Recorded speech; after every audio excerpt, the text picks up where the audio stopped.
Welcome to Yesterday, Today, Tomorrow. My name is Mariana Cordier, and I am your host.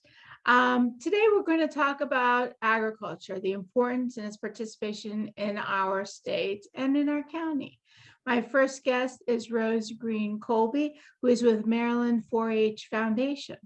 And my other guest is Saman Qadeer Ahmad, who is regularly on the show, an attorney, and has information for us from the Montgomery County Ag Reserve.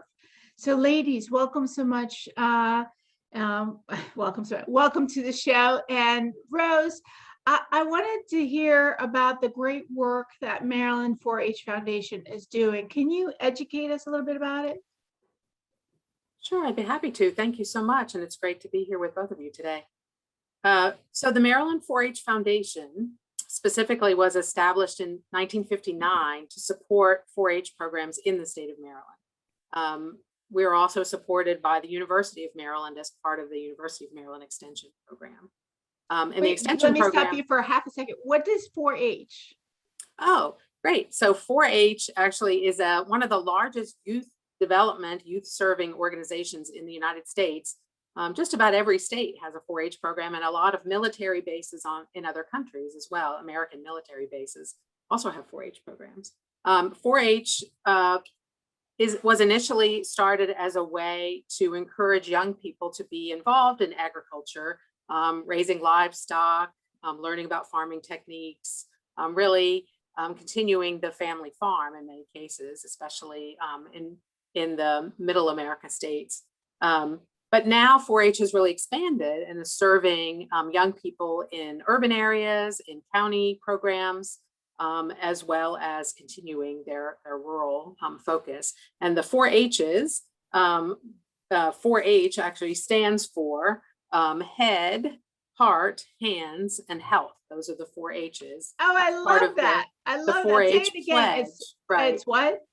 So as part of the 4-H pledge, I pledge my head for clearer thinking, my heart for greater loyalty, my hands to larger service, and my health to better living.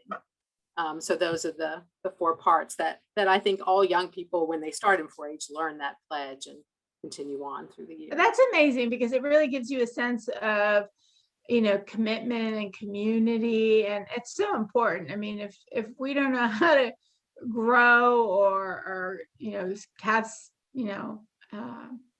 animals and such for our food sources, it could be detrimental to the good of everybody. Right, and you can see where the environment and conservation come into it as well. So building community and civic engagement is a big part of 4-H. Developing those leadership skills. Young people are learning about the basic agriculture skills, but they're also learning about public speaking, about leadership. We do have a very large teen leadership program that young people can join, but they're also learning a lot of different skill building as well. So exploration of creativity and learning, workforce readiness and career skills are a big part of it, as well as the healthy living and having a good sense of your mental health as well as your physical health as well. And what are the age groups of the youth that participate in these programs? And my follow-up question would be where? Right. So ages really range anywhere from elementary school age up to high school. So the 4-H program officially stops when you graduate from high school, and then you go on to be part of an agriculture program, we hope, at a university. A wide range of ages, different types of programs depending on your age. And the programs happen all over the state of Maryland. Every county has a separate county office, a county extension office that has a 4-H leader as part of that. And then most of the programs are really run by volunteers. Families and volunteers run the different clubs and also activities that 4-H participants are involved in. So you can find a 4-H program in every county in Maryland as well as Baltimore City. So we do like to say counties and cities in Maryland. So out of curiosity, for kids that are in the elementary school age, what kind of programs would they be involved in? They might be involved in everything from everything from creative, well, starting with many of them are actually involved in raising livestock, raising animals. I got to participate in a couple of judgings for different livestock, raising lambs, raising goats, raising chickens. And then as they get older, getting into the larger livestock and horse programs as well. So a wide range of livestock and farming animals from young ages up to, but also then all of the sort of creative and leadership kind of skills starting at a very young age as well.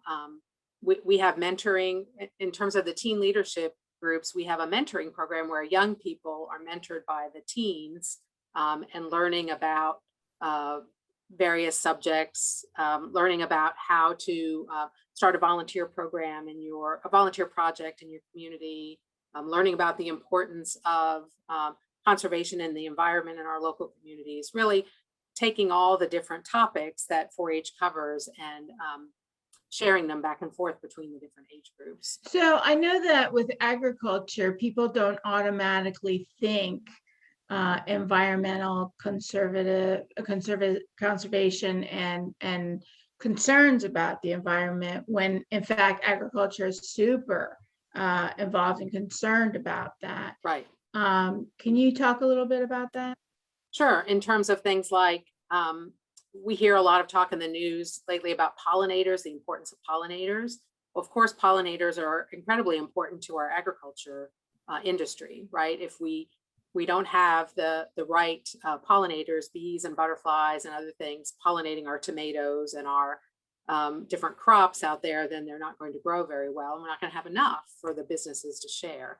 So teaching young people about even those pieces of it, what's important to making sure that our agriculture industry thrives in Maryland, not just from the livestock side of things, but also from the food and vegetable and agriculture, the growing side of things as well. There are many activities that are also related back to health and wellness then. Making sure that, are you growing the kinds of foods in your own home garden or in your local garden that will help improve your own health and the health of your family. So definitely making those connections is important for young people too. And I've seen that, I don't know if your program has it, your foundation, but I've seen that there are programs about encouraging pollinators and helping them or rescuing them when someone calls and says they've got a beehive. What am I going to do with the beehive? So that they're not exterminated, which I thought was kind of cool. It scares me. I wouldn't go near a beehive for $1 million, but yeah, I've heard about that. And we also have connections through the University of Maryland's entomology and also the extension program, where we have access to folks who are specialists in different insects and different pollinators, and we're able to share a lot of that information. There's also a Master Gardener program that's part of the University of Maryland Extension. And that's a great community service that's offered separate from 4-H. And so when these kids participate in these programs, are they free? Do they have to pay a membership or a donation? How does that work? Yeah, there is a small registration fee when you join 4-H for the first time. And I believe you pay the fee annually. It's usually somewhere between $10 and $15, not more than that. And then each club or each activity then will have different fees depending on what they're working on. For the most part, they're very low, and oftentimes they're waived, or the local county actually raises money to help pay for their young people to stay involved and stay active in their clubs. So the initial cost is low to join. The costs really come in, and where the foundation comes in is to help raise money for contests, whether they're going on a regional contest to perhaps participate in horse judging, or what we call hippology, which is the study of horses, but also for the different livestock programs where there might be judging for cattle, judging for sheep and goats. as well as judging for plants that they've grown in their farms and gardens as well. So So these it occurs contests to can get. me, that's amazing, but what happens if you've got kids that live in, you know, I don't want to say inner city because we don't really have Yeah, inner city except absolutely. for maybe Baltimore, but you know, for the kids that are in a more urban setting, Mhm. how is it that they get to learn this stuff? Well, we've expanded for the program areas for 4-H have expanded over the years just for that very reason. That how do we serve young people that aren't living in a rural area where they have access to the farms and access to the livestock programs? And we've expanded into doing more what are called STEM programs. You're familiar with science, technology, engineering, and math, which is a popular term that's used a lot now in youth development programs. And we have engaged lots of different partners through the university and through a lot of the corporations that we work with in Maryland. And we're offering great programs in 3D printing, in engineering, beginning engineering for young people, robotics, teaching them how to build robots, as well as rocketry and aerospace. All of those things are embedded into the STEM programs, and we have specialists on our team that work with different vendors and providers to offer those kinds of programs. And these young people do the same kind of thing. They learn together in a group. They do projects and have them judged. And then they go on to state and national competitions with other 4-H young people who are involved in the same. And they often come back with great awards. We have some many awards actually for our STEM teams and our robotics teams over the years have won national competitions. That's so a we're great very, exposure for the kids and for the programs, I'm sure as well. And it seems to be, I don't know, more expensive than just what we typically think of as agriculture. and we're always raising money for these young people to be able to go on these contests. Many of them are offered in other states. You're meeting together with other 4-H participants from these other states. And these are, you know, life-changing opportunities for these young people to go to, you know, a horse judging contest in Lexington, Kentucky, or a STEM contest in Orlando, Florida. And so that's a big part of our mission, is to enable these young people to be able to participate in those contests. Is there a website, or where could they get their parents or themselves, if they're watching, access to the information to explore? Yes, so there is a website for the Maryland 4-H Foundation, and there is also a website for the 4-H program. They are separate. The Maryland 4-H Foundation is mymaryland, the number 4hfoundation.com. And for the University of Maryland 4-H program, you can actually find it through the Agriculture and Natural Resources Department of the University of Maryland. If you go to the department's webpage, you can find more information about 4-H there. And then all of the county offices, county extension offices, are listed there.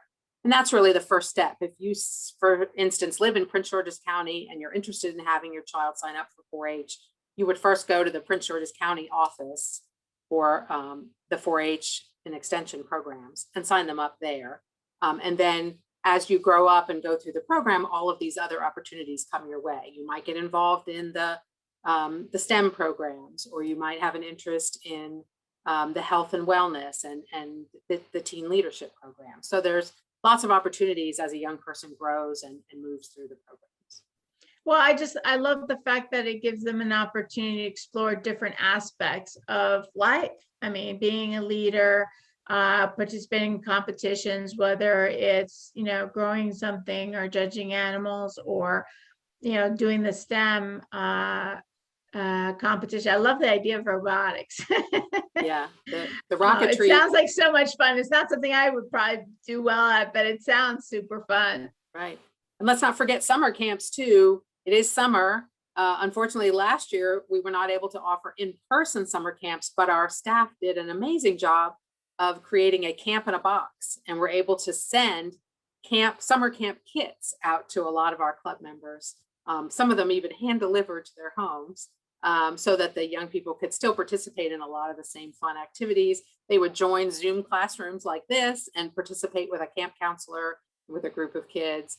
And for that summer, summer 2020, that worked pretty well. We're back to in-person camps this year. And the kids are already signed up for July and August. We're training our camp counselors right now as we speak. And we'll be having camps at several sites around the state. One of our best ones is I wouldn't say best ones, one of the favorites is the Western Maryland camp, which is near Deep Creek Lake. Oh, I think I need to sign up for that one. It's a beautiful spot, very popular. But we also have camps on the Eastern Shore. We have one in Frederick, Maryland, and we also have another in another part of the state that I'm not remembering. But we have about 4 different locations for summer camps.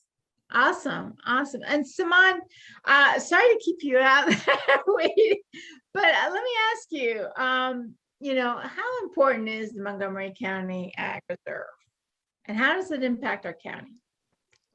I think the Ag Reserve is probably the best kept secret in Montgomery County. It is actually one of our crown jewels. If people don't know about them, what is the Ag Reserve, right? The Ag Reserve begins from, if we're looking south to north, it's the western part of the county, which goes from the Potomac River right opposite of Leesburg, where White Ferry begins, as many have seen, and goes all the way up through Dickerson, Maryland, maybe even, and Barnesville, maybe. I might be wrong about Barnesville, but it's literally if you're looking at 270 to the right, it's Clarksburg. To the left is the Agricultural Reserve, and it'll take you to the line where Frederick County ends. And really, what is the Agricultural Reserve? The Agricultural Reserve is basically protected conservation land. And the bottom line there is that, developers cannot come in and do mass development, may it be for commercial purposes or residential purposes. And so I think that's what's allowed a lot of families, especially agricultural families, to survive in our county, because there's just so much that happens there that people don't even realize. There's a 400-acre animal sanctuary that if an animal is unwanted, you can go release it there and they can actually live in the wild. That's amazing. So cool. I did not know that. And awesome. Did you know you can have a birthday party there? No, I didn't. They just say only vegetarian pizza, so Domino's delivers. But it's a great. But the thing is, people don't know about that, or the fact that I think that Rose can speak to it. There is that huge 200-acre equestrian center there, where yes, you can learn horseback riding, but how do you really learn? You want to be able to ride the horses in the open environment in their natural landscape, right? You have different garden centers. They have acres and acres of land where they grow trees, so that way they can sell it, in this part of the county. And the Agricultural Reserve is a very unique situation where it's not very far from a suburban environment. It's just protected from becoming suburban. And that's the beauty of it. And there's a lot of environmental reasons why the Agricultural Reserve is important. One of the most basic reasons is if you have an urban or suburban population and you are around a large body of water, you want to have the agricultural land to protect you in case there's flooding. And you see cities like Houston that don't have any protected land around them, and you see the flooding that happens, as last year happened, and Right. several times. So and then the other thing is that I think there is a changing in philosophy with farming too, is that there's a lot of farms that have kind of changed the way they do their business operations, where they're not actually farming. What they are is learning centers. And I took my kids out a month ago to Cavella Farm. And what it is it's a teaching farm. And you can actually enroll and take a gap year and you can work on a farm. And we forget that it's not just, to be honest, for me, STEM is also life experiences. And how do you do things to understand what is your food source? People talk about healthy living, and the question is, what is healthy living? Do you know the ABCs about food?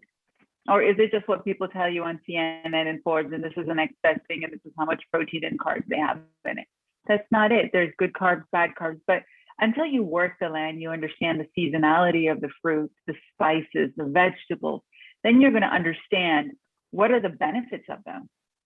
And, you know, my physician, she's always had a philosophy, you know, there's nothing that's bad for you. God created everything for a reason. That's So great. I mean, enjoy it. I can use that philosophy.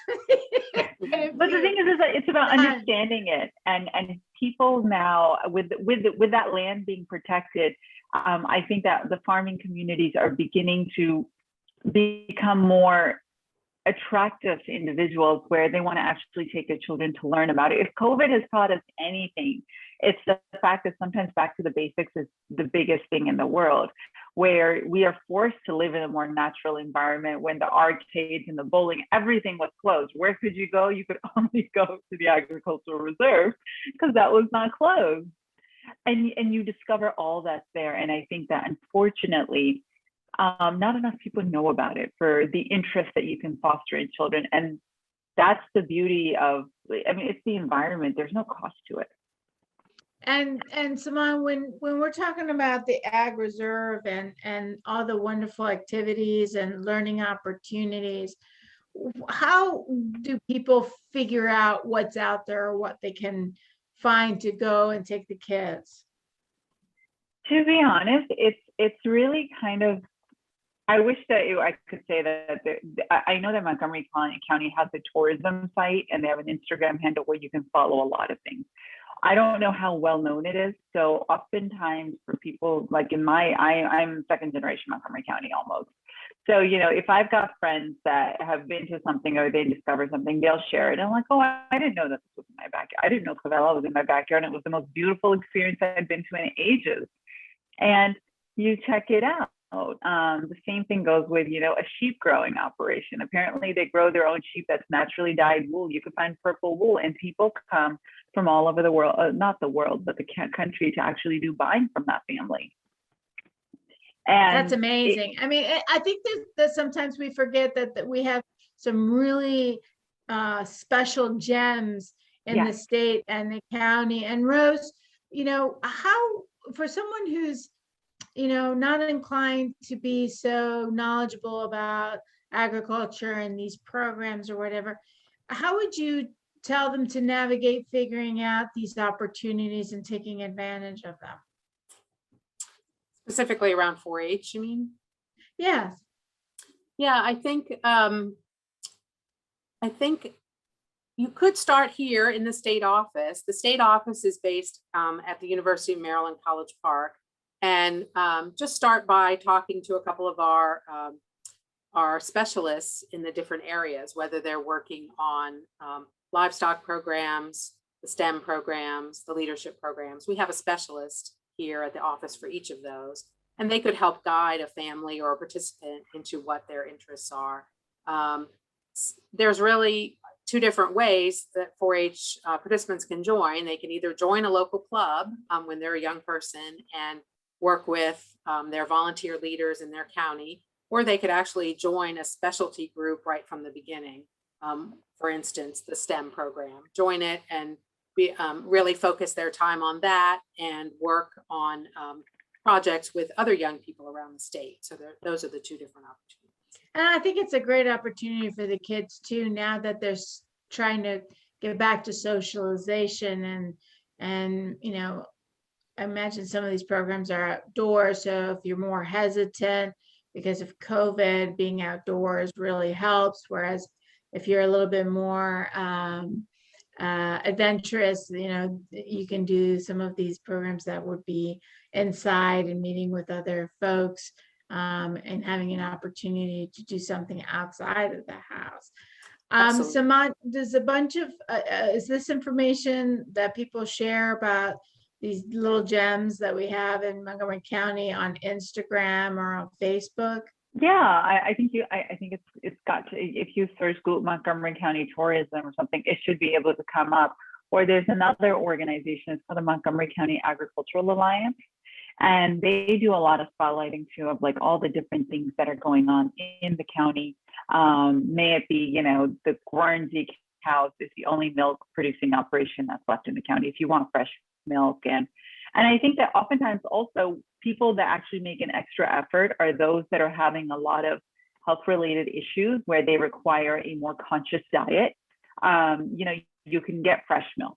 That's a beautiful thing, to not have to go very far. And a lot of these local farming operations, one of the best nuggets of knowledge is that if you go to the farmers market, like the Bethesda farmers market, or the one in Germantown or something like that, you will see a lot of the local brands that are doing their own farming, agricultural, all of that production in the county, and you can buy from there. And then you can actually go directly to the source. I discovered the Germantown, it's actually the Black Rock Art Center's Artisan and Farmers Market. That's going to be on Saturdays. I think from Saturday, July 17th on, they have it from 10 to 2. And I love it because there was a whiskey distillery that was local. Yes. They had the milk, eggs, and oh my goodness, the vegetables are amazing. So it's always great to get locally grown vegetables. So I think that's wonderful. We're running out of time. So Rose, I've got a last question for you. Are the fairs on this summer? The state fairs for the 4-H and stuff? Thank you for asking that. That's the other big thing. How could I forget?